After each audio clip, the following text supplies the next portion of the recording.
Hello bachon, let's read the question. The question is, what are the three main parts of a male gamete? Out of these three parts, which part fuses to form the female gamete to form the zygote? Which part fuses with the female gamete to form the zygote? तो आइए देखते हैं हम इसका की concept. तो अगर हम बात करें इसके की कंसेप्ट की, सो the key concept will be male gamete।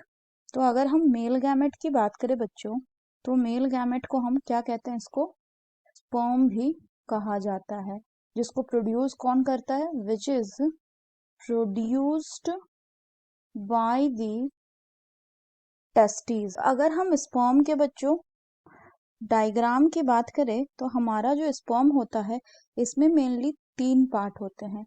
एक जो पार्ट होता है उसको हम हेड रीजन बोलते हैं। उसके बाद इसमें प्रेजेंट होता है आपका middle piece, and middle piece के बाद इसमें प्रेजेंट होता है एक short tail like structure. Tail like structure, इसको हम टेल ही कहते हैं।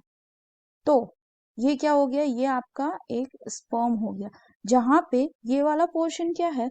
This portion is head, this is middle piece, middle piece, and this portion is the tail. यहाँ पे हमें ये ध्यान रखना है कि ये जो हेड वाला रीजन होता है, यहाँ पे क्या प्रेजेंट होता है? यहाँ पे आपका न्यूक्लियस प्रेजेंट होता है, nucleus. So this is the nucleus, जिसमें कि इसका जेनेटिक मटेरियल है। वहीं जो मिडिल पीस है बच्चों, इस मिडिल पीस में आपका प्रेजेंट होगा क्या? यहाँ पे आपका प्रेजेंट होगा माइटोकॉन्ड्रिया, माइटोकॉन्ड्रिया। और जब फर्टिलाइजेशन होता है, यानी when the male gamete fuses, then only this head part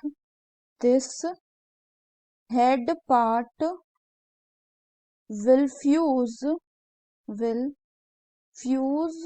with the egg and form the zygote, यानी सिर्फ ये जो स्पर्म है, इसका जो ये हेड रीजन है, यही फ्यूज करता है इसके साथ फीमेल गैमेट के साथ जाइगोट बनाने के लिए।